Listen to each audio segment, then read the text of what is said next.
Alors donc, bienvenue à tous dans cette formation. Nous sommes dans notre deuxième rubrique sur la formation pour débutants et aujourd'hui nous allons voir les étapes pour réussir. Donc en gros, ce sont les étapes pour pouvoir réussir dans le marketing de réseau. Ok? Donc, vous devez lire attentivement pour ceux qui auront les documents à leur disposition. Donc, lisez attentivement ou écoutez attentivement, appliquez ces principes si vous voulez réussir dans cette activité. Prenez cette activité au sérieux, consacrez-y du temps et n'hésitez pas à demander de l'aide à votre leader ou à votre équipe pour avancer efficacement. Le succès dans l'enrichissement dépend de deux éléments principaux, le respect des principes et l'assiduité. Les étapes suivantes, simples et efficaces, vous guideront sur le chemin de la réussite. Prenez note. Il est très important de toujours suivre les formations en prenant note. La première des choses, ok, comme le secret numéro un, ça sera votre pourquoi. Ok, ce qu'on appelle votre why. Le why, c'est le pourquoi en anglais. Votre pourquoi, ou notre pourquoi, est la raison pour laquelle nous faisons cette activité. C'est la base de notre détermination à réussir et c'est ce qui va nous aider à nous surpasser même quand on se sent parfois fatigué. Leader, si tu n'as pas un pourquoi fort, tu ne peux pas faire le marketing de réseau parce que tu vas abandonner aussi vite même avant même d'avoir commencé. Votre pourquoi doit être traduit, ok, de façon détaillée dans votre cahier de rêve. Raison pour laquelle vous avez vu que j'ai dit que vous devez acheter un notebook, ok, pour les rêves. Donc c'est dedans que vous allez écrire votre pourquoi. C'est dans ce cahier-là que vous allez inscrire vos rêves à court terme, vos rêves à moyen terme et à long terme. Ok? Un exemple de rêve, ok, ou bien d'objectif à court terme, quand aurez-vous vos trois premiers partenaires? Ça, pour tous ceux qui sont dans la team réussie, vous savez que c'est toujours notre objectif quand on s'inscrit. Quand est-ce que j'aurai mes trois partenaires de travail? Je ne dis pas quand est-ce que tu auras inscrit trois personnes. Et souvent, on pense que le fait d'inscrire des personnes et avoir des partenaires de travail, c'est la même chose. Ce n'est pas la même chose. Quel sera le montant de votre première commission et quand? Je suis venu dans l'activité, on dit je gagne de l'argent.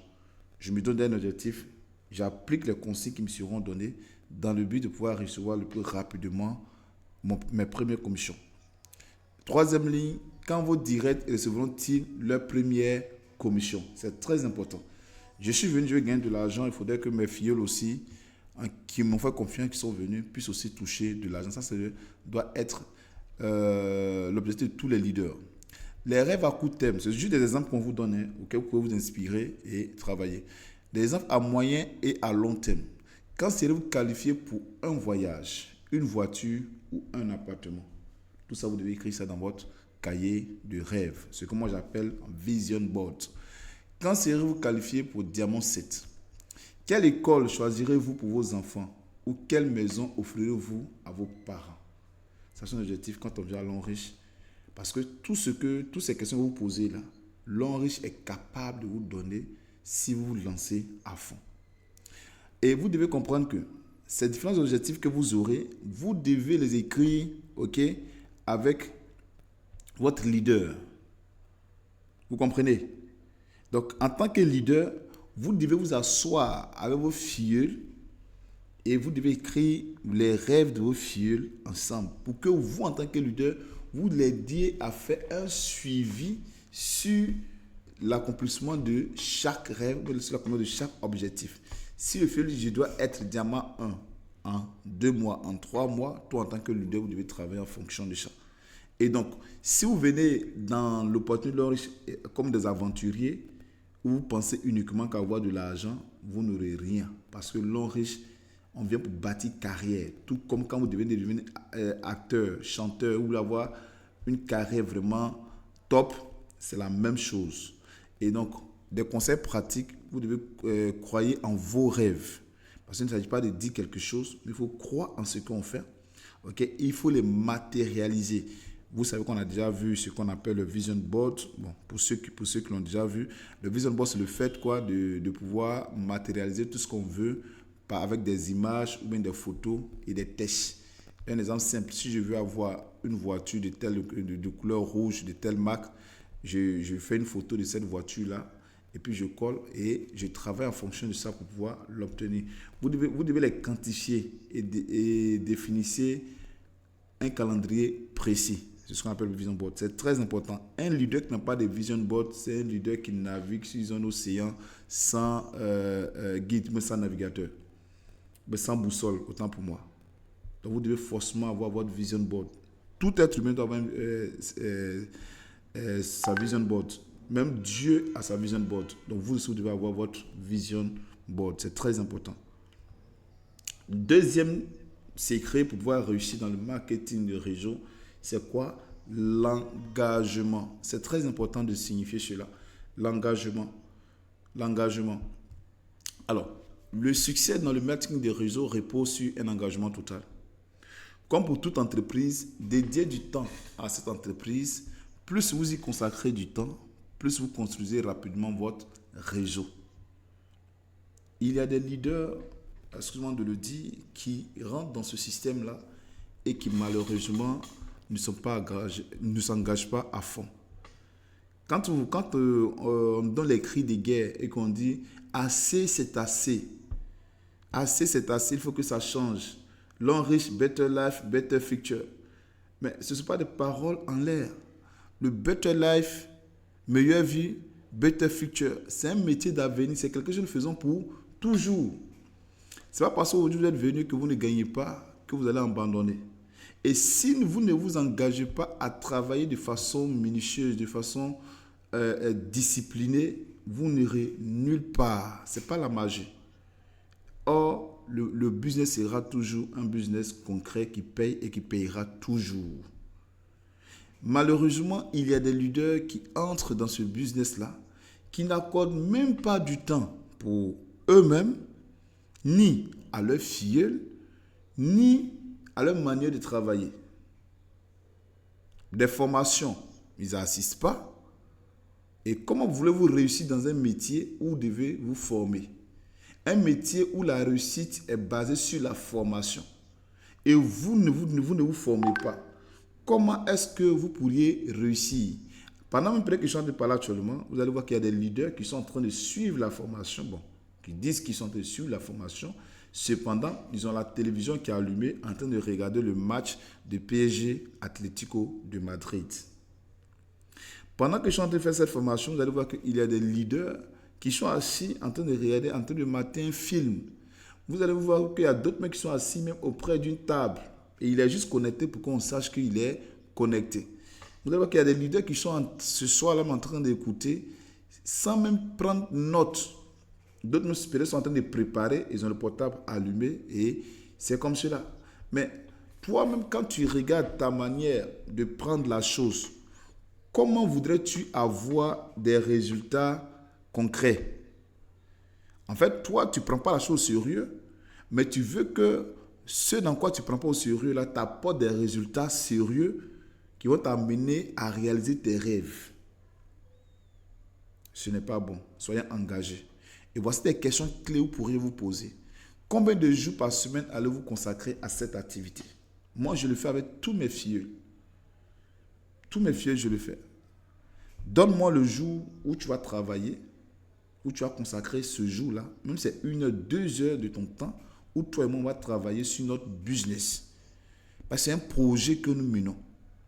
Donc, chers leaders, vous devez le faire aussi avec vos différents filles.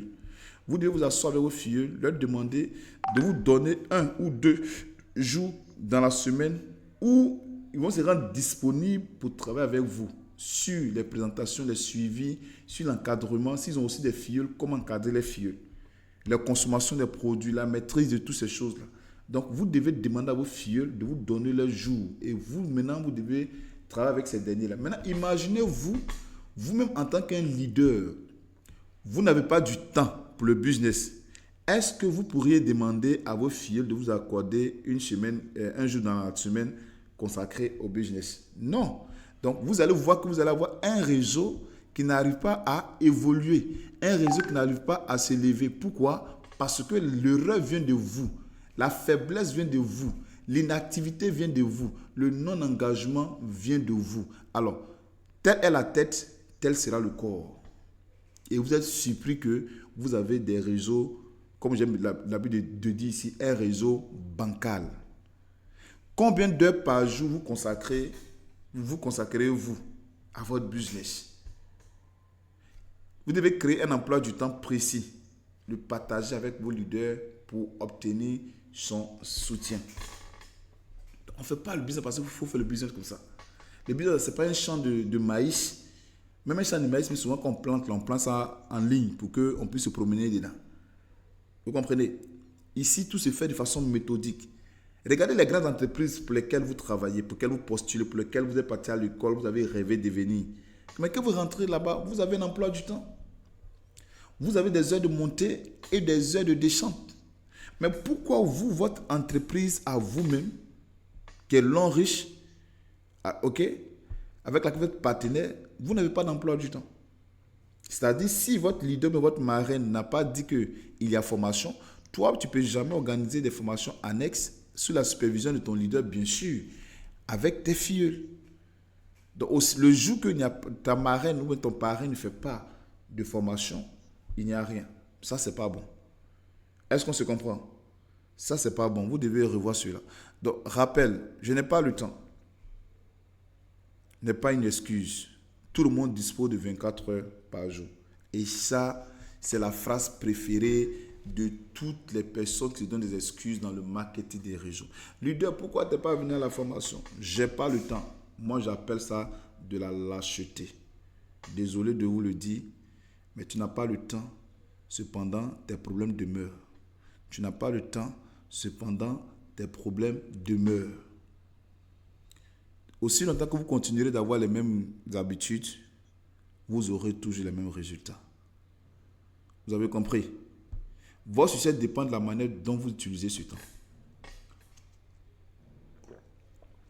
Regardez le nombre de temps que vous passez sur TikTok. Regardez le nombre de temps que vous passez sur les réseaux sociaux. Regardez le nombre de temps que vous passez à causer autour d'une bière. Mais quand il s'agit de consacrer un peu de temps pour votre business, vous trouvez que vous n'avez pas le temps. Il faudrait que ça change. Assez, c'est assez. Est-ce qu'on peut avancer? La troisième des choses, c'est votre liste de contacts. Il est très important d'avoir sa liste de contacts. Cher leader, j'insiste. Il est très, très, très important d'avoir sa liste de contacts. Alors, votre liste de contacts est un outil fondamental pour développer votre activité. Évitez les préjugés. Inscrivez chaque nom sans distinction. Comment construire une liste de contacts? Notez les noms de votre famille proche et éloignée, vos amis, vos camarades primaires, vos camarades de lycée, vos camarades d'université, vos collègues, vos connaissances et associations. Vous voyez que dans la liste de contacts, dans les outils de travail, il y a un bloc-notes qui est spécialement destiné à la liste de contacts. N'est-ce pas la team? Et ce bloc-notes-là, c'est dedans que vous allez avoir votre liste de contacts. Un leader qui n'a pas de liste de contacts ne peut jamais évoluer dans ce business. Écoutez-moi très bien. Vous allez trouver des commerciaux sur le terrain. Ils ont forcément leur base de données. Ils ont forcément les calepins ou une note, la liste de clients. Vous venez dans le système et vous ne voulez pas avoir de liste de contacts. Cependant, votre matière première dans le système, ce sont les humains. Ce sont les relations humaines. Et vous n'avez pas de liste de contacts. Vous ne pourrez jamais, jamais, jamais réussir. Voilà pourquoi est-ce que cette formation vous amène à comprendre, ok, et à savoir faire ce qu'il faut pour pouvoir réussir dans ce business. Voilà pourquoi j'ai insisté en entrée. D'ici le 10 juillet 2024, si Dieu le permet, celui qui vient dans cette formation sans avoir sa liste de, qu'on appelle ça, sa fourniture, ne pourra pas assister à une formation ici. Je demande à celui qui a son micro ouvert de bien vouloir fermer son micro, s'il vous plaît. Il y a quelqu'un qui a son micro ouvert. Vérifiez vos différents micros. Ok. Fermez votre micro, s'il vous plaît. La team, on va poursuivre, s'il vous plaît. Ok. Donc, on va poursuivre. Et après avoir écrit leur nom sur la liste, commencez par les classer selon les personnes intéressées par l'activité ou par le traitement d'un problème de santé et vos degrés d'influence sur eux. Vous devez savoir que dans votre réseau, tout le monde n'est pas destiné à faire le business. Ça, vous devez le comprendre. Raison pour laquelle, avant d'inscrire quelqu'un, il faudrait savoir si cette personne-là est là pour le business ou bien elle est là juste pour consommer. En fonction de ce que la personne vous dira, vous saurez sur quelle liste positionner cette personne-là. Un exemple simple, une personne qui vient pour dire que moi je suis de telle maladie, je vais guérir. Vous n'allez pas tout le temps passer votre temps à lui parler de bonus de développement et autres. Vous allez plutôt lui proposer des médicaments, des combinaisons de produits et tout, et faire un suivi de traitement jusqu'à ce que la personne obtienne guérison totale. Celui-là qui vient, qui dit qu'il veut faire l'activité, vous allez consacrer plus de temps sur cette personne-là et aller de l'avant. Maintenant, j'ai dit en entrée que n'inscrivez pas, ok? Quand on dit que vous devez trouver vos trois partenaires, ce ne sont pas les trois premières personnes que vous inscrivez. Non. Trouver ces trois partenaires, c'est trouver ces trois partenaires avec qui vous allez développer le business de long riche. Ceci dit, tu peux avoir 100 personnes, tu peux avoir 10 personnes, tu peux avoir 15 personnes dans ton réseau, mais ces 15 personnes-là ne feront pas l'activité telle que toi tu le souhaites.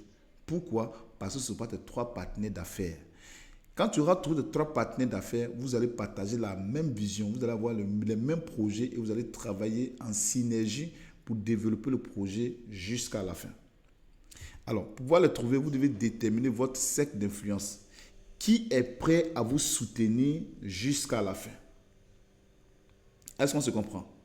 Qui est prêt à vous soutenir jusqu'à la fin? Et ça, c'est très important de le noter. Le quatrième point, ok, est l'invitation. L'invitation. Le quatrième secret de réussir dans le MLM. L'invitation. Notez bien que notre objectif principal est d'inviter nos amis sans aucune publicité sur l'activité. En aucun cas, vous devez donner des informations sur l'entreprise, même si votre proche vous pose des questions sur la compagnie. Lors de l'invitation, il faut respecter le principe de la sincérité dans cette activité. Il ne faut pas mentir. Il ne faut pas faire comme les gens de QNet. Ici, là, on ne promet pas d'emploi à quelqu'un. On promet plutôt à quelqu'un de venir s'inscrire et de pouvoir faire ce business-là son métier. On ne promet pas à quelqu'un qu'ici on donne concours de fonction publique.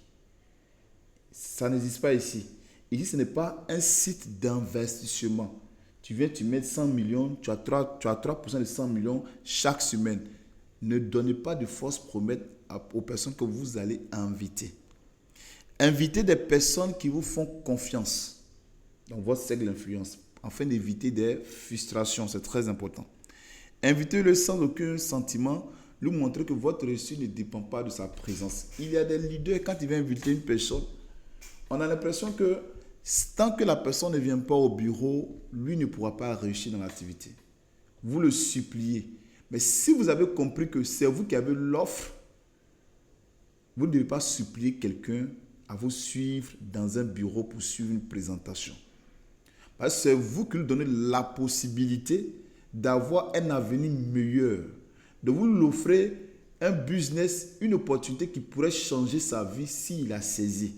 Alors, vous imaginez quelqu'un que vous êtes en train d'inviter que demain il peut gagner une voiture, voyage, maison, beaucoup de millions. Et vous le suppliez dès maintenant à venir gagner cet argent.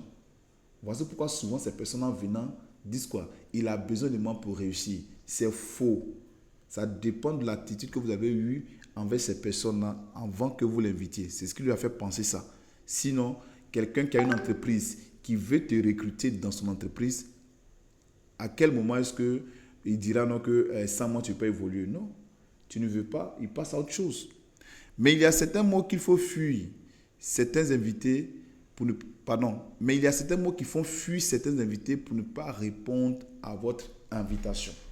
Alors pour découvrir ces mots-là, on va se retrouver le dimanche prochain. Aujourd'hui, je vais m'arrêter ici. Je vous ai dit, on va aller doucement. Donc, on a vu 4 secrets pour réussir dans le marketing des réseaux. Je vous informe qu'on a jusqu'à 8 secrets pour réussir dans le marketing des réseaux. Et là, nous sommes au 4e secret. Et nous devons découvrir les mots qui font fuir souvent certaines personnes. Donc, si tu veux savoir cela, on se prend le dimanche prochain. OK? Même heure, même lieu. J'espère que vous avez compris. Que Dieu vous bénisse pour votre présence pour ce soir. S'il y a des questions, je vais prendre rapidement les questions.